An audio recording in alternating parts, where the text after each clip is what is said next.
The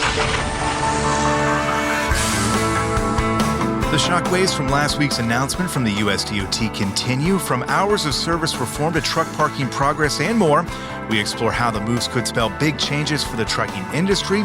Plus, a nuclear verdict gets overturned, cargo thieves are licking their chops this holiday weekend, and more as we usher in a brand new episode of Trucking with OOIDA.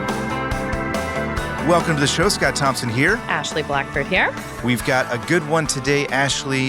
Here in just a little bit, we're going to speak with Collin Long, OOIDA Director of Government Affairs, about that big announcement out of the USDOT last week. He's been giddy this week. He's so excited. I was going to say, of all of the people that were kind of reacting to this news, I think Collin was the most excited. Perhaps the most excited, for sure. It was like a top secret operation first was underway, as we heard. We got nothing from him. We got tried, nothing. We heard something was coming. We didn't know what it was. Collin did, but he wasn't.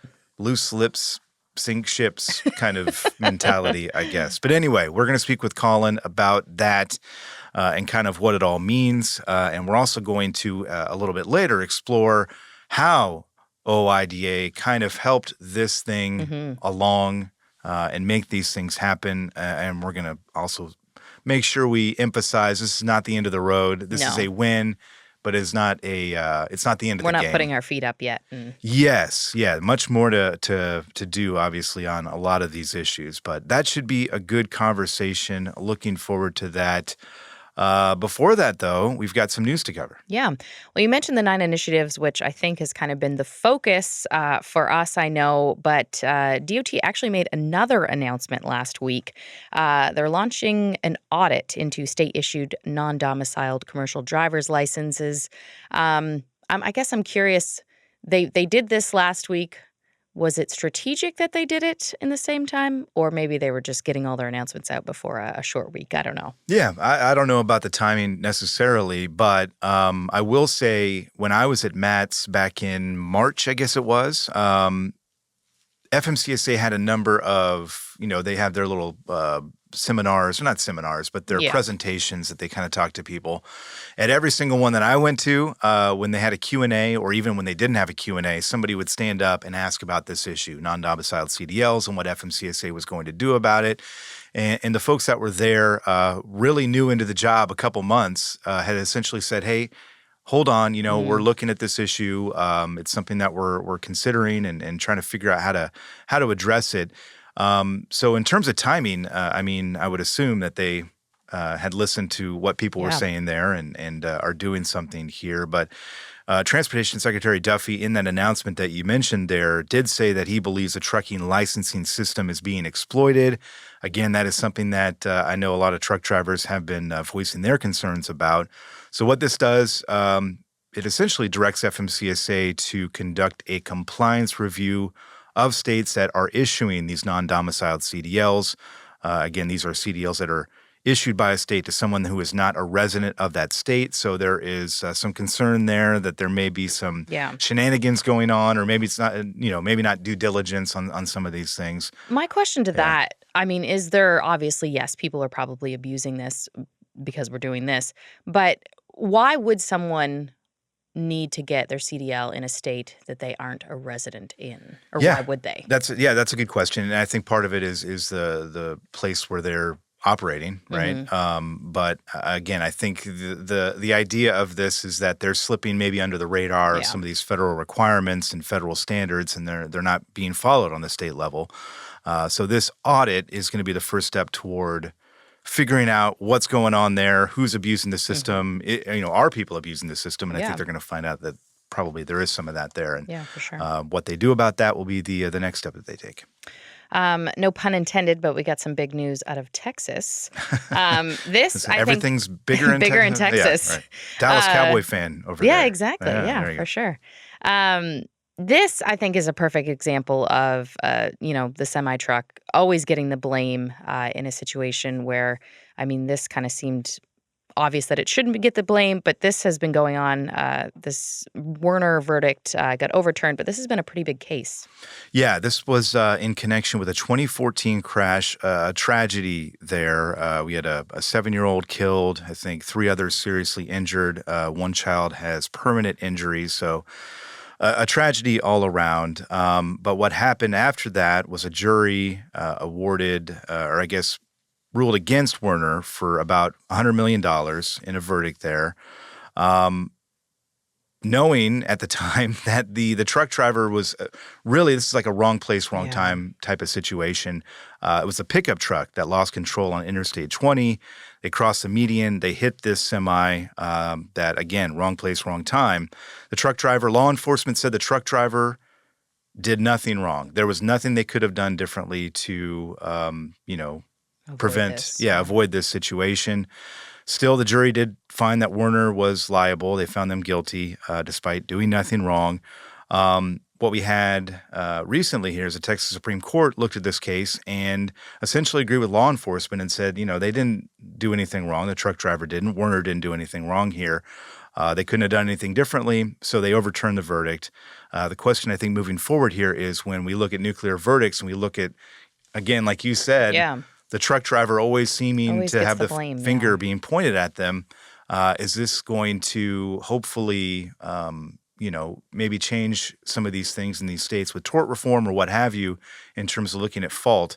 And again, we know these carriers get, targeted and motor carriers get targeted because of the high insurance and the potential high paydays. So this is something, honestly, that's encouraging, I think, to see that the Supreme Court in Texas there looked at the situation, said, this is not right. What are we doing? And overturned it. So, I'll be curious to see how this may affect other cases down the line and if it's brought up again, which I assume it will be. Yeah. Cross-border freight is down. We're kind of seeing the impact of the global tariffs in the cross-border freight numbers. Bureau of Transportation Statistics, they released the April numbers, right? Yeah, April, down 9% across the board, largest decline since June of 2020. And as we both can remember, what was going on in June of 2020, that was a weird time for sure. The pandemic, obviously. Even U.S.-Mexico freight, which had been booming for quite a while now, was down 3.5% in April. Canadian freight was down 16%. And as you mentioned there, the timing kind of coincides with the Trump administration's tariffs going into effect. Economists who are out there, and I know Landline Magazine, our colleagues down there, have talked with quite a few as well. They're essentially saying that the uncertainty that's out there about the tariff situation is starting to have an effect there. We did see quite a bit of front loading to start the year as people kind of anticipated that the tariffs might be put into effect. So a lot of that freight has already come over in advance of this idea here. And looking forward, July 9th, President Trump had set that deadline for tariffs essentially going into full effect. He, I think, said the other day that will not be extended. So July 9th is going to be our next deadline day, our next day to look at next week to see, again, how this is going to affect everything out there. And a lot of questions are swirling about that. So we'll keep an eye on it. I know we talked last week about the I-40 North Carolina-Tennessee border. Yep. We have an update on that. Yeah, that stretch of roadway, same stretch that was shut down because of Hurricane Helene last year, did reopen. It was closed, I think, middle of June. It took about a week for repairs to be made there. But it's back open, 1 lane each direction at last check is what we're looking at there. So speeds, I think 35 miles per hour is the speed limit there. So it'll still be slow going, but at least there is a way to get around that other than the detours. Just a reminder to the National Park Service, reminding commercial drivers to stay off US 441 because it's not built for heavier vehicles. But some good news there, and we'll see, I'm sure they'll get that clear pretty soon. Yeah. We've got the 4th of July coming up tomorrow. Yeah. You got big plans? Just your classic, barbecue, Fireworks swimming. in the driveway? You guys say grilling over here, don't you? Grilling, yeah. Grilling, What do you say? Barbecuing. Barbecuing. People say barbecuing. Okay, all right. Grilling, barbecuing, yeah. Just hanging out with the fam. What about you? Yeah, we're gonna shoot some fireworks off, I think, in the driveway. My son wants to do it. Burning money. burning money, literally, quite literally burning money. Quite literally burning shooting money. it into the sky. Yeah. So we'll do a little bit of that. We'll do some, I think we'll do some grilling or barbecuing, Whatever as you you wanna might call say it. as well. But for sure. We'd like to hear from you, too. We've mentioned the hotline a few times, 1-800-324-6856. If you want to talk about July 4th plans, you want to talk about non-domiciled CDLs, whatever may be on your mind, we'd like to hear from you. So give us a call when you can, and we'll try to get on the show. In the meantime, Collin Long of OOIDA's Washington, D.C. office is up next, so stick around.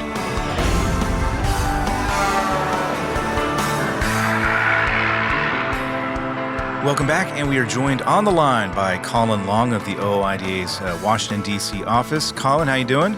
I'm doing great. Thanks for having me. Thanks for being here. You got big plans for the 4th?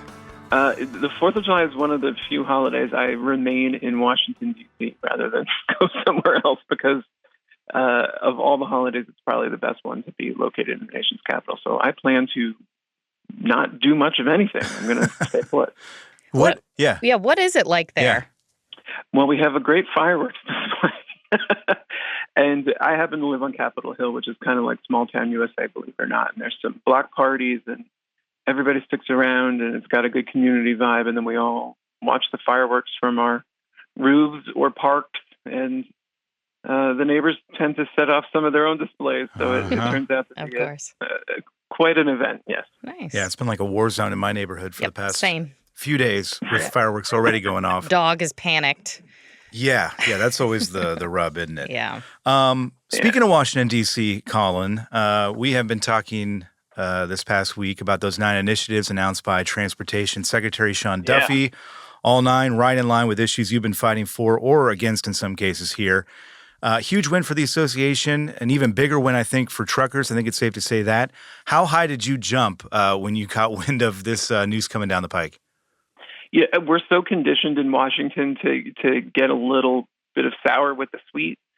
So when I was hearing the 9 rattled off in order, I was waiting for the other shoe to drop, and when it never did, I think I was kind of beside myself because it's not often where you come up with this list of priorities and an administration says, yeah, we can work on all of those. And that's really what happened. And I'm not one to brag, but on this one, I think I'm going to brag on behalf of OOIDA. Please do. Yeah.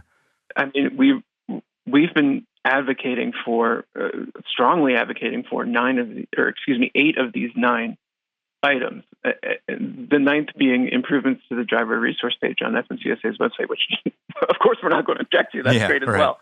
I wish we would have thought of that ourselves, but by and large, I mean, this reads like a list of OOIDA priorities that folks have been hearing for several years now. I mean, a lot of these items have been on the list of priorities since I came to OOIDA. So it's great to see movement on all of them. And I just want to be clear.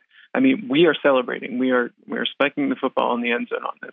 But there's still work to be done on all these issues. There's only so much the administration can do within their regulatory boundaries to push the ball forward on a lot of these topics. We need Congress to backfill what the administration just isn't authorized to do. And I'm not saying they haven't gone to the ends of the earth to try and solve some of these issues. They certainly have.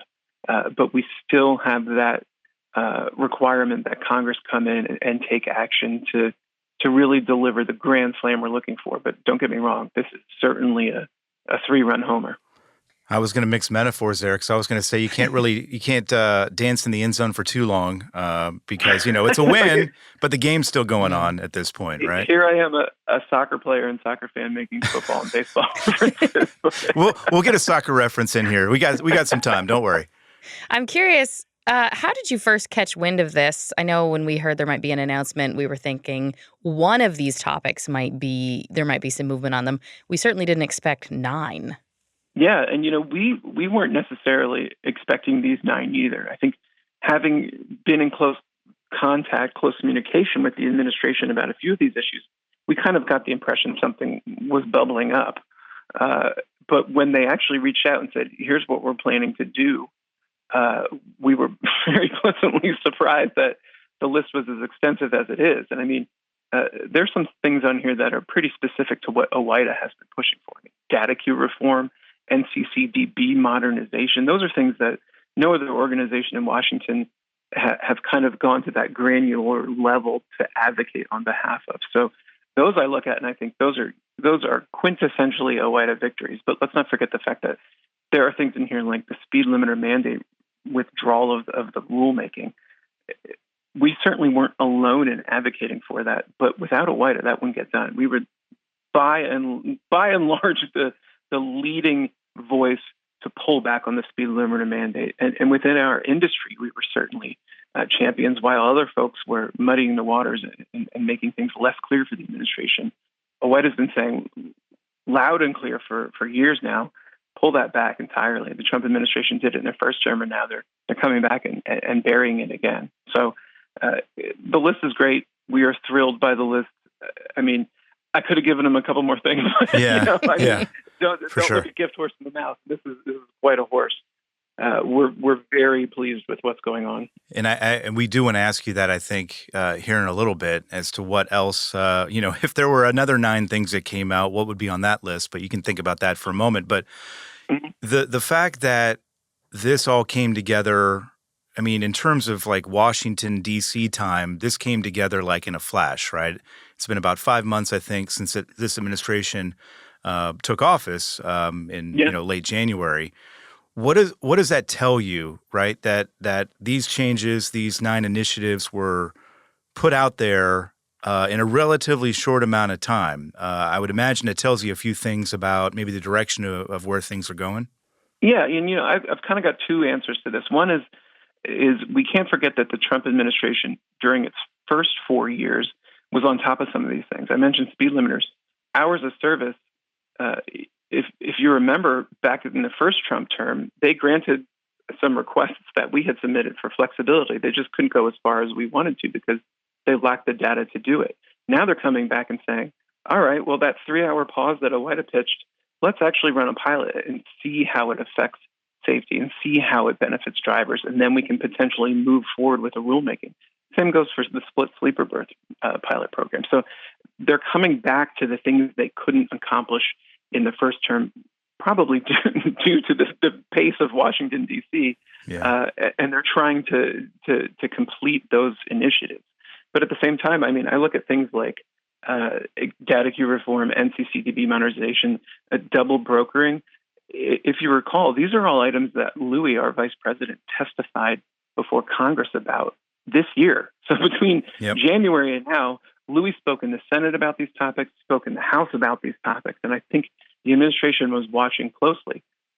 Plus, we've been advocating for these issues within FMCSA and with the Department of Transportation since they took power in January. So it's not like these are new items for them. And I think the overall bold approach to regulatory matters that this administration has taken, this lines up pretty well with that. They're doing things a little bit differently, and I think that this urgency that they have and their ability to pick up where they left off has resulted in some quick action. And don't get me wrong, I mean, there's still things we're going to be pushing for. Our work is not done, and our work is not done within this administration. There are other things we want to see them accomplish in the next couple of years. But what a way to start! Yeah, these for sure. Initiatives are pretty awesome. Yeah, no, take that victory lap because you've earned it and the association's earned it. And again, I think, we've talked about this is actually a bigger win for truck drivers because these are the things that are going to affect them on a daily basis. You mentioned Louis talking about these things on Capitol Hill. Actually, later on in the show, we're going to kind of listen to some of those things that Louis had talked about. These very issues that you mentioned here. We have the receipts. Exactly. We have the receipts. Plenty. Again, 9 initiatives. I think as I look at the list, some of them kind of stand out a little bit more to me, just I think in terms of impact on the greatest number of people. Is there one issue on here that maybe excited you more than another or surprised you? I'm just trying to imagine you as that list is kind of coming out and you're seeing it, which one kind of had your eyes popping out of your head? I'm a sucker for the speed limiter mandate being rescinded just because that has driven me crazy for years. And no matter how hard we advocate, and we've made progress on the speed limiter mandate, we've been just waiting for a breakthrough. And I think this is our breakthrough. And I actually think this goes great lengths. I mean, here, let's boil this down. The speed limiter mandate is off the agenda for the next 3.5 years. I think truckers can breathe a sigh of relief, and they hopefully can say, thank you, OOIDA, for delivering that victory. Yeah. But it also sets us up really well on Capitol Hill to prevent any future administrations from imposing the speed limit mandate as well. Don't forget, we have bills in both the House and the Senate that say DOT will not move forward with speed limit mandates. So in order to do so under future administrations or future Congresses, it has to take an act of Congress to do it. And let's not forget, I mean, that's how we ended up with ELDs. The ELD mandate is something that Congress, in their infinite wisdom, thought would improve safety. So it's not unheard of that a future Congress will come back and tell a future administration to move forward with a speed limiter mandate. But this, coupled with hopefully activity on Capitol Hill, will make that extremely difficult. And I think that's the type of victory that our members expect from OOIDA. And I think that's the type of victory they've been looking for a number of years, because this speed limiter mandate has been real frustrating. And I think, if I'm being honest, and if our members are being honest, I think they'll agree with me that we put enough stink on the speed limiter mandate that the Biden administration was never going to move forward. Yeah. But there's a difference between never moving forward and actually rescinding the rulemaking. And actually rescinding the rulemaking gives us power on Capitol Hill to come in and say, all right, let's bury this thing once and for all. So we've gotten a great victory on speed limiters that I am very much proud of our team, proud of our work as a coalition, bringing others in to fight this. Because if you remember, I mean, some of the safety advocacy groups, some large carriers and their organizations in Washington were pushing for these things. Frankly, that's how we ended up with an ELD mandate, and we weren't going to let that happen again with speed limiters. So we really went to great lengths to put together a coalition led by OOIDA to fight this, and now we've hit the jackpot with the Trump administration pulling back on it and setting us up for success on Capitol Hill, hopefully in the form of a highway bill later this year. You missed two opportunities there, Collin. You could have said you had a free shot on goal, and could have brought your soccer thing in there, and you hit it. And then also fightingfortruckers.com is the place to go, right, if you want to push these bills ahead. We've got one in the Senate, one in the House, right? Yeah, absolutely. And, we've reached out to our champions in the House and the Senate and said, hey, guys, look what the administration did. Hopefully this energizes you to make sure this gets included in the highway bill, and they are right there with us. So we have high hopes for that, and we've got really significant players pushing for it in the form of Representative Burkeen and Senator Daines in the House and the Senate. Hopefully they're able to get this done. I think we took one step closer to that reality with this announcement last week. Can I ask you about these pilot programs related to hours of service? Because when I look at the list, this is one that I think has, I guess, quite a bit of potential maybe for kind of changing mindsets and changing maybe where we're going here, right? Because we've got one pilot program that would allow truckers to pause their clock for up to 3 hours. The second would allow additional split sleeper berth options, including 6-4 and 5-5 splits. When I see that, I see some promise, or I see some potential. What do you see? I agree. I think the Trump administration would have done that if they had the data to support it 4 years ago, 5 years ago, whatever it was. I think they're coming back and trying to finish the work that they weren't capable of getting done in the last administration just because they ran out of time. So we applaud them for that. And I want to reinforce the fact that this type of flexibility is being proposed by drivers. I mean, it's coming from drivers. They told us, hey, what about a 3-hour pause to let us handle traffic, or if we need to take a nap, or any sort of issue that would arise that would prevent them from being able to complete all their work within 14 hours. The root of these proposals and the root of this progress is firmly on the backs of truckers. I mean, they're the reason we're getting this. The amount of comments the administration received during the first effort to provide flexibility in hours of service was overwhelming. That I think the administration came back and they said, we have firm ground to move forward on this because the truckers have our back, and we certainly do. And I mean, this is not a total victory yet. I mean, they are moving towards a victory, but if you're reading the tea leaves, they're moving in the right direction, and they clearly want to go steps further to provide flexibility to drivers, which we certainly welcome. And we're going to work with them over the next 3.5 years to get this done. And hopefully the pilot program will demonstrate that, what we've been saying all along, giving drivers control and more flexibility is a solution to improving safety. It's not going to deter from safety.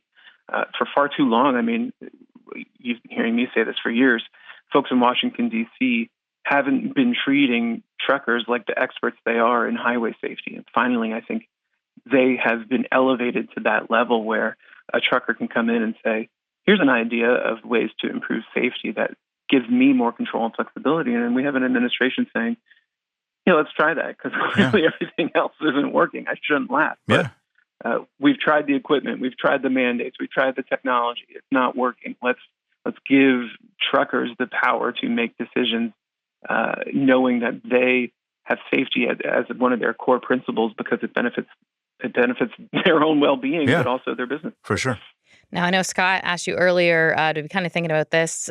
Thinking of a wish list, what else would you like to see?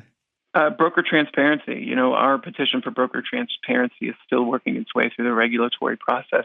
And frankly, I think if you remember, the Trump administration reopened the public comment period when they took over in January. So that kind of delayed things. I don't think they were prepared to move on broker transparency last week with this announcement, but it's certainly still a priority for us. We applaud them for taking double brokering seriously, but we also want to see broker transparency, and that's something that will remain a regulatory priority for us over the next 3.5 years, probably longer than that, unless the administration does move forward with our recommendations and our petition. But I think that's something we will continue to discuss with them moving forward. Well, and they're listening. I mean, I think that's pretty clear from what we saw last week, which is encouraging. And as you pointed out, truck drivers out there continue to reach out to your lawmakers and anyone who will listen basically about these issues and many others as well. Collin, we congratulate you again and your colleagues there in the Washington, D.C. office for all your hard work. And it takes a team, though. It takes everyone at OOIDA and all of our members to get this done. So I will share the victory lap with everyone. I was going to say, that's your post-game press conference there. There's no I in team, Collin. That's right. But there is an I in Collin. Collin, we appreciate your time, and we'll talk to you again soon. Sounds good. Thank you. That was Collin Long of OOIDA's Washington, D.C. office. Trucking with OOIDA continues right after this.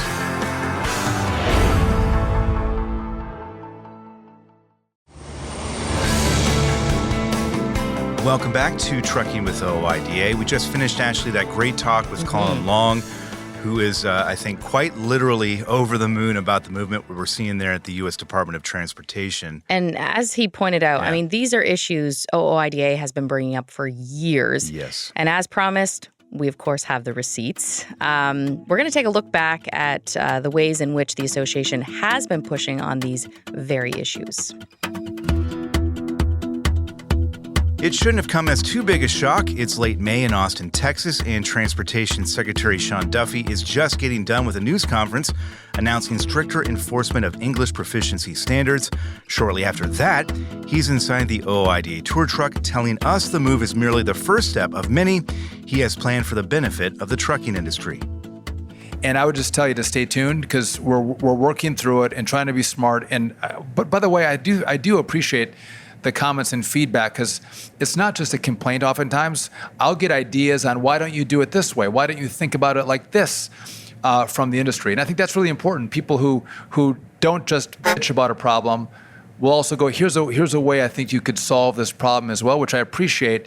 We didn't have to stay tuned for all that long. About a month after that trip to Austin, Secretary Duffy and the U.S. DOT announcing 9 initiatives aimed at improving your lives on the road.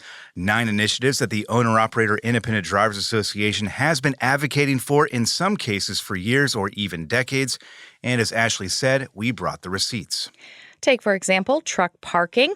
Only 1 spot for every 11 trucks leaves many forced to park on the side of highways or to ignore their hours of service, something OOIDA Executive Vice President Louis Pugh detailed during a March hearing in the U.S. House.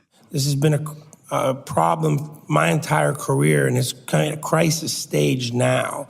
Lots of folks out there, I know they see these big warehouses and gas stations and all these different places where drivers can park, or they think that drivers can park, I guess would be the better statement. Unfortunately, a lot of these places and businesses do not allow this. Some, it's who owns the land, it's the real estate company. Some is just policy. I have drivers who go to places, they sit there for 6-8 hours waiting to get unloaded. They run out of hours, and then the place where they deliver kick them off the property, tell them they have to leave. They'll explain, and I've had this happen to myself. I'm out of hours. There's nowhere else I can't drive. Well, we don't know what to tell you because you're not parking here. So this is a real problem, and this is why we need parking. The USDOT announced $275 million in grant funding to expand truck parking availability to help meet that need. $180 million of that will go to the I-4 corridor in Florida to add 917 new truck parking spaces. The money is a good start, but it'll take an act of Congress to get real momentum. Back in 2020, OOIDA helped Representative Mike Bost of Illinois craft the Truck Parking Safety Improvement Act, which includes $755 million to expand truck parking nationwide. At last check, that bill has 41 co-sponsors from both sides of the aisle. In the Senate, Senator Cynthia Lummis is leading the charge in a similar bill, which has yet to be reintroduced during this session of Congress. While the lack of available truck parking remains a constant pain in the backside of drivers, the prospect of yet another mandate has been a recurring one in recent years. Floated by the Obama administration in 2016 and then again by the Biden administration 5 years later, this idea of putting a speed limiter mandate into effect keeps popping up, but the Trump administration has shelved the issue once again. OOIDA's message has been firm and clear from the start, and Pew delivered it to lawmakers on Capitol Hill time and time again. This exchange is from a hearing in the House in 2023. For one, it's going to create a speed differential across the country, and which, as someone who's driven truck, I lived in a state that had split speed limit for years and years and years. It does create unsafety. It creates lots more interactions between trucks and cars. First of all, it creates a lot of upset other car drivers. I'm sure we've all taken a trip somewhere across this country and got behind a couple trucks. It takes 8 or 10 miles to pass one past the other, and a lot of times those trucks are speed limited. There is all kinds of research and studies out there that show that when traffic all travels the same speed, it's much safer for everyone, all the motoring public. The speed limiter issue may be dead for now, but it can always be revived. That is, unless Congress acts. Two bills in both chambers of Congress right now would prohibit FMCSA from pushing a speed limiter mandate forward again. While limiting a truck's speed has been a concern, so has the limit on flexibility for a driver to decide whether it's safe for them to be on the road. The DOT is now calling for a pair of pilot programs. One would allow truckers to pause their clock for up to 3 hours, while the other would allow additional split sleeper berth options like 6-4 or 5-5 splits, something Pew asked for during a House hearing back in March and took the opportunity to plug a bill that would give truckers the right to overtime pay. More flexibility in hours of service would be very helpful, and also an elimination of a rule, and that's the elimination of the overtime exemption for driver pay, because that was put in like 1938. I think it's a little dated. Truckers should be paid for all the time that they work. They give away 20, 30 hours a week plus. Probably that would do better at managing speeds and a lot of other safety-related things that we talk about here and rules that we try to make. But a lot of these things we don't like to do because they're hard. Modifications to the 14-hour limit went into effect in 2020. OOIDA has been calling for changes to the way drivers can operate ever since. If you run into a problem on the road with coercion or fraud or generally unsafe practices, who do you call? It's supposed to be the National Consumer Complaint Database, but the system has its flaws. Aside from the clunky name, which advertises no ties to trucking, OOIDA has long maintained that the database is unresponsive to complaints. Congress must also use its oversight to ensure existing programs can help prevent fraud are better prioritized. This includes improving FMCSA's National Consumer Complaint Database, or NCCDB, which OOIDA has advocated for years. Transportation Secretary Duffy has now promised an overhaul as part of this new initiative. What that looks like remains to be seen. The agency is also looking at data queue and how it operates. For years, OOIDA has been advocating for reform. Louis Pugh testified in March that this system is supposed to provide carriers and drivers a fair way to challenge potentially incorrect citations or FMCSA data. However, not only is this not done in a timely manner, those challenges are oftentimes determined by the same person who issued the initial violation, which creates a conflict of interest. The agency announced grant funding to ensure proper due process for drivers with a goal of impartiality, timeliness, and fairness of the data review process. Two quick ones now as part of this new initiative. First, changes are coming to FMCSA's driver resource page, which is designed to provide truck drivers with important information about many of OOIDA's core issues, such as entry-level driver training. The agency planning to upgrade its digital tools to provide better support for drivers and to make the tools mobile accessible. And second, the rumors you may have heard about plans to scrap the pre-2000 engine exemption for electronic logging devices. Forget about those. The U.S. DOT said in a release that the exemption will remain in place, despite what you may have heard. The ongoing issue of double brokering was addressed in the 9 initiatives. The agency says it's renewed its focus on unlawful double brokering, something Pugh detailed back in March at a hearing. Several OOIDA members have lost their entire business after falling prey to the single case of freight fraud. This is not a hyperbole. It only takes one scam to completely ruin a small trucking business. The first step Congress must take to improve this condition is passing Senate Bill 337, which is a bipartisan legislation introduced by Senators Fisher and Duckworth. This bill, which is supported by a wide variety of industry stakeholders, gives the Federal Motor Carrier Administration the authority to level civil penalties against fraudsters.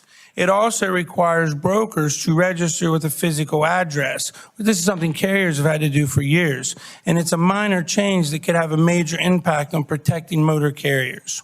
And finally, a blanket statement here, a goal more than anything else, really, to eliminate needless regulations in the Federal Motor Carrier Safety Regulations Handbook and anywhere else they may exist. Secretary Duffy made clear that this is a priority for him and the Trump administration moving forward. And as he pointed out to us during that conversation in Austin in May, he's looking for feedback whenever and wherever he can get it. Your industry has a friend in DOT. I look forward to partnerships. And again, I think we come up with great ideas, but I do think, from industry, great ideas percolate there as well. And so when those ideas come up, it's a two-way street. You should share them with us. So just don't comment on our ideas. Share your ideas, share best practices, share ideas with us on what you think we should be thinking about. Or if we're thinking about something and you think, yeah, I'm happy you're thinking about it, but if you just thought about it a little bit differently, you'd be far more successful. That's the partnership that actually gives us better results.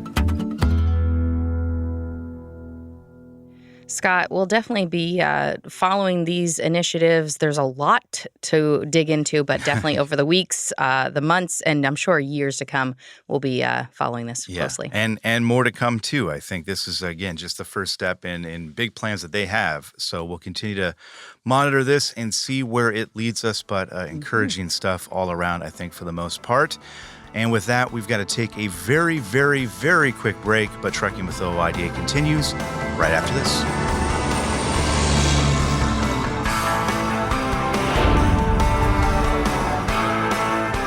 Welcome back. As we wind down and head into the 4th of July, we got a few things to chat about. With a long weekend ahead, there's a few things going on, including a little bit of relief at the pumps. Yeah, this can... I sound like I'm obsessed or yes, kind of fixated on fuel prices. More than the average person, probably. Maybe. Well, yeah, I suppose maybe. But yeah, good news, I think, from the Energy Information Administration. They put out their weekly report. The most recent one for diesel, which had been spiking, I think 32 cents or something like that over the previous 3 weeks, actually went down last week by about a nickel to $3.72 a gallon. Where I think we're seeing some relief there from some of the tensions that have been eased a little bit in the Middle East. Obviously, they are still there, but this is, I think, a byproduct of that to a degree. The thing I think that matters for a lot of Americans who are spending this holiday weekend traveling is that gas prices also went down by about the same amount, That's by about a welcomed, I'm nickel. sure. Yeah, $3.16 a gallon is the average there. So good news as we approach this holiday weekend. I know a lot of people are going to be on the road. Yeah. I imagine they're going to be pretty packed this year with everything going on. So yeah, it's always good when that goes down before a holiday as opposed to the other direction for sure. Yeah, a busy travel holiday. yeah, Is that. good news there. Of course, a long weekend, lots of fun to be had. However, not the time to let your guard down. CargoNet, we usually hear from them when a long weekend is approaching because theft goes up during those. One thing that I had read about this that I thought was interesting is July 1st and 3rd are actually the highest days of theft. For cargo theft. Okay. Because they get what they want. But then the trailer's sitting for the whole long weekend. And so it's even harder to know when things got stolen and whatnot. Yeah, because if they hit it at the beginning, it's going to be sitting there for a few days, and they're long gone, and those products, whatever they may have stolen, are probably long gone by that point too. So yeah, that makes sense. Yeah, CargoNet always puts these alerts out, and I think they've gotten more and more not alarmist, but more and more intense. I think over the past few years, especially as we've seen cargo theft kind of rates rise and. Rise is the mild way to put it. They've been like skyrocketing. I can't remember the percentages. I don't have them in front of me. They've definitely gone up. Yeah, they've gone up and massively. You think like whenever I hear someone's like vehicle got stolen, I'm like, well, was the door unlocked? Was the keys in it? Some of these situations with these thefts, like there have been some protections in place, but I mean these thieves are. There's only so much you can do, you know? I mean, if someone's determined to get in, they're probably going to find a way in if they have the time to do it, obviously. You know, they say, back up to a loading dock or back up to a wall or some sort of, fixed. A little bit harder. Yeah, obviously, lock everything up. And, if you can have somebody around that area, keep an eye on it. That's always ideal too. But, with these things, it's not always an easy thing to do, especially if you're, hauling to an area that doesn't have somebody hanging out or, some sort of yard or something. But yeah, the thieves are going to get their hands on whatever they can get their hands on. And they seem like they're so organized these days too. Yeah. Some of the things that CargoNet said that are kind of popular items to be stolen, non-alcoholic beverages, like I think sodas and energy drinks. Energy drinks, yeah. Those are a big one. Vehicle accessories, tires, automotive parts, computer electronics, and major appliances, which like you've got to be... You got to be dedicated if you're hauling a refrigerator. Who wants to do that? Yeah. I mean, I guess if you're making money off it. Yeah. I can't remember. We've talked with CargoNet over the years, too, about the different items. And it's interesting to see which items are hot at any given time, But the energy drink thing that's been a thing for a while popular, now. Yeah. And I guess I don't understand how they sell those. Oh, don't play coy, Ashley. We know you're involved. But I guess, you go on Amazon. People can sell stuff on Amazon and stuff, can't they? Yeah, for sure. Yeah, I think they're selling them to whoever basically will buy them, and there's so many different places now that you can do that. Yeah, I don't have any insight into the criminal enterprise over there, but anybody listening, obviously, you are well aware of the cargo theft threat that's out there. So just try and be as smart as you can. Take those precautions. But unfortunately, they're going to hit a lot of people probably this weekend, and we'll be talking about it next week or the week after when we get those numbers in for sure. Yep. And it wouldn't be a little 4th of July coverage if we didn't talk about hot dogs. Hot dogs. It's a hot dog corner. Colorado this week there was a rollover crash, no injuries. Good. Happened on Highway 69. The guy was hauling a load of frozen hot dogs, other frozen products.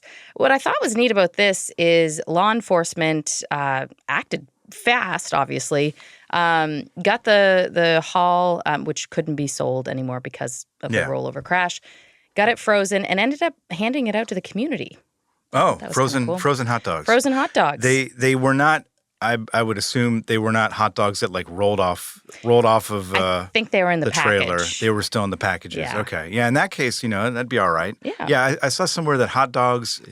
I can't remember precisely, but like this is the hot dog holiday. Yeah. which makes sense, you know, Yeah. because everybody's grilling out, barbecuing, as you said earlier. Yeah. Right? Is that the term they use in Canada? I mean, it's a term that I would say that I've been corrected on from like my American husband. He's like, it's grilling, not barbecuing. Yeah. But I think think barbecuing's fine. I don't know. Yeah. But anyway, your hot dog knowledge, we're going to be polishing up on that in a few minutes. Oh, okay. We get some trivia. But yeah, I thought that was cool.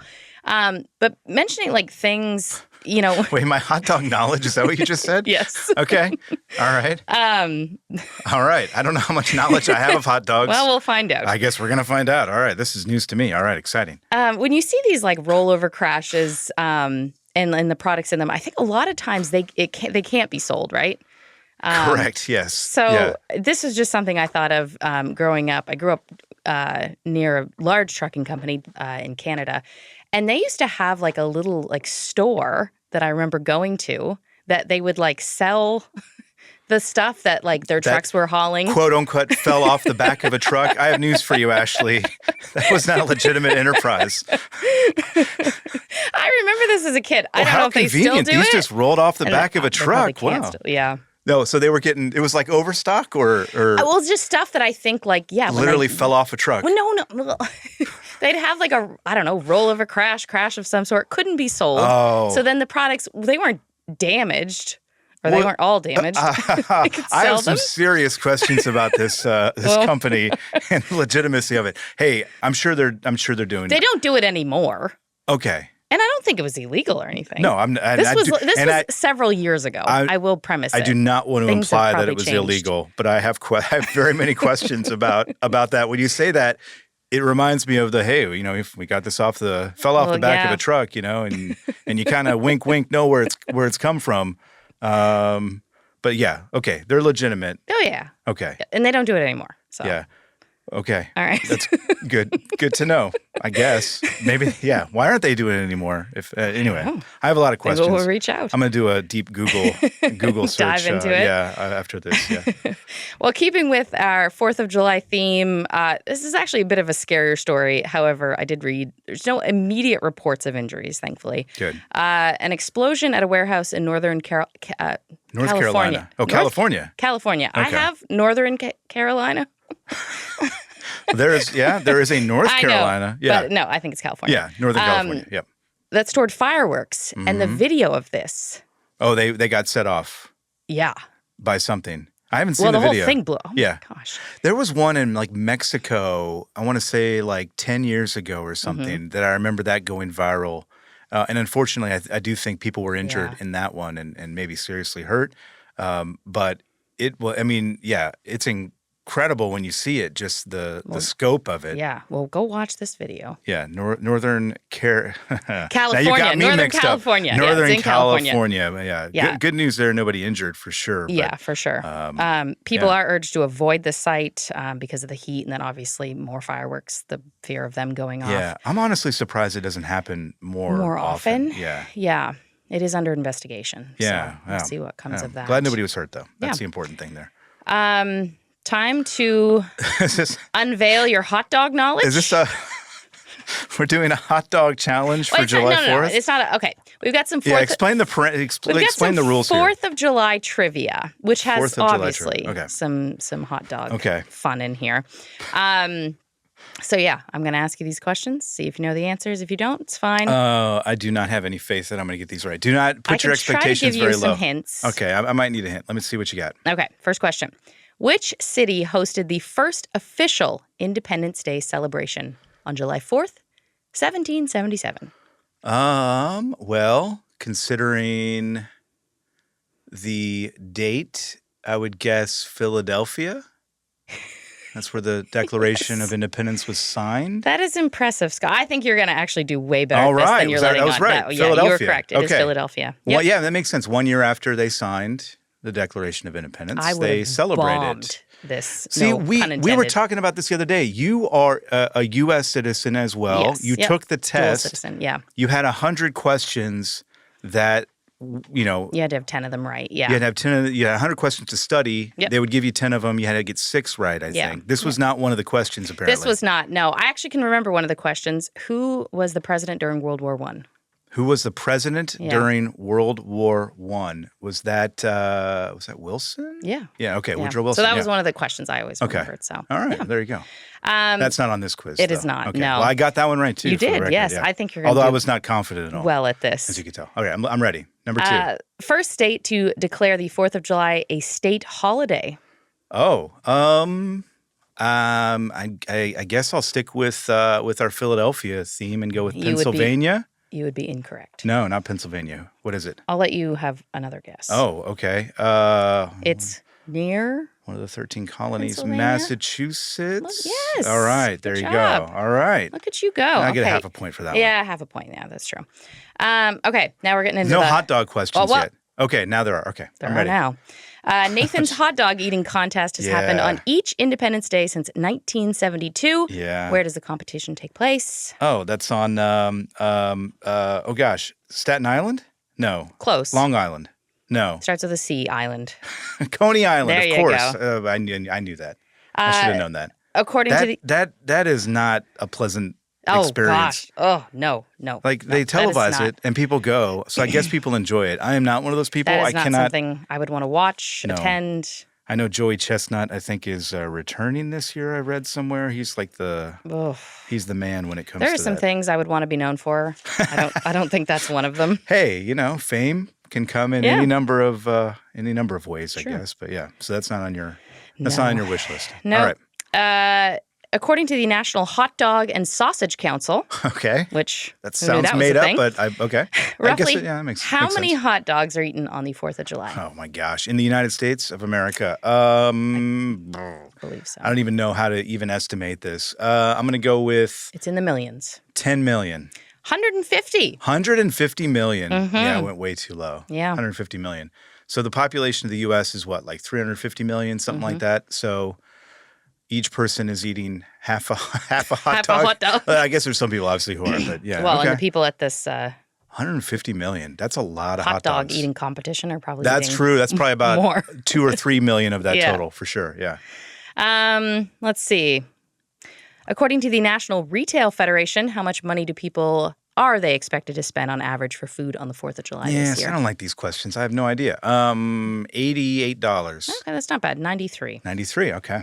According to the American Pyrotechnics Association, Okay. how much did Americans spend on fireworks in 2023? Okay. It was more, a lot more A lot more than the hot dogs. Eaten. 300 million. 2.3 billion. $2.3 billion on Expensive. fireworks. Yes, burning money. Wow. As I've said. Quite literally, yeah, for sure. Yeah. Oh, yeah, that's a lot of money. Last question. What is the largest 4th of July fireworks display in the United States? Oh, is it in, oh gosh, I don't know. I'll guess New York City. You would be correct. Oh, really? Okay. The Macy's 4th of July fireworks. Yes. They've got the 4th of July and they have Thanksgiving. They have the holiday market covered. They've done Or well. at least they're trying to. Yeah, that's smart. Absolutely. Yeah. Well, thank you for that. I didn't do as badly as I thought I was going to do. No, you definitely did. Happy 4th of July to everybody that was out there. good. Hope you get to enjoy it with some fireworks and hot dogs. Yeah. One of those 150 million hot dogs that are going to 150 be million. consumed. For Maybe sure. more. We will be back next week, obviously, with new shows. In the meantime, we're going to celebrate the 4th of July holiday by eating hot dogs, watching the hot dog eating contest on TV. I'm not wasting my money on fireworks, but And you can come over. We're going to shoot some off. I think we're going to go buy some here this evening. money. So Burning money. hey, it's an experience and it's a memory. So there you go. Yeah. Yeah, absolutely. We appreciate everybody listening as always. As we wrap up another edition of Trucking with OOIDA. Lots more to come next week. Yes. For Ashley Blackford, I'm Scott Thompson, and we will hopefully see you again soon. Have a great weekend and stay safe out there. Today's episode of Trucking with OOIDA was brought to you by a dedicated team of people that includes Jim Fetzer, Keegan White, Tennille Flick, and Kim Boren. Got thoughts? We'd love to hear them. Call us at 1-800-324-6856 and leave us a message. Or you can send us an email to podcast@ooida.com and we might include it on the show.